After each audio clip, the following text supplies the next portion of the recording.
Dans le cas où votre interlocuteur prend une pause, vous pouvez le faire aussi. C'est ce qu'on appelle l'effet miroir. Cela ajoute de la dimension supplémentaire de votre rapport visuel. La règle est de rester discret dans vos mouvements, de ne pas exagérer ou singer les personnes de façon voyante. Attendez 8 à 10 secondes pour reproduire un geste identique ou similaire.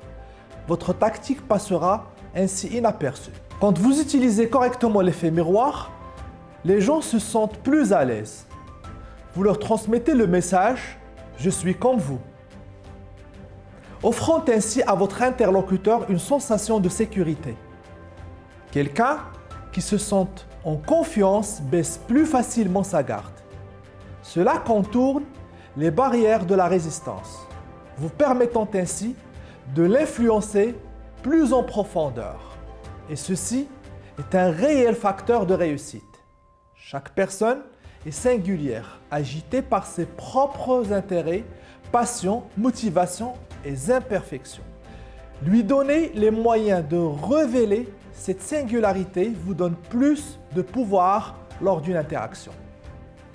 Les gens vous permettent aussi d'établir un rapport avec eux grâce au vocabulaire descriptif qu'ils utilisent. Alors qu'il existe des dizaines de milliers de mots dans une langue donnée, la plupart d'entre nous n'en utilisons couramment qu'un faible nombre.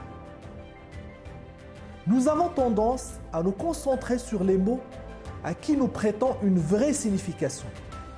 Des mots qui correspondent à notre façon de percevoir la réalité.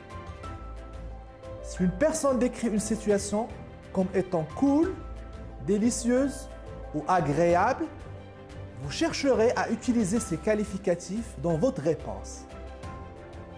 Ainsi, plus loin dans l'échange, lorsque vous décrirez un résultat souhaité, vous pourrez parler de quelque chose de cool ou de délicieux. Supposez qu'une personne évoque une situation désagréable avec les termes nul, ennuyeuse, terne ou médiocre.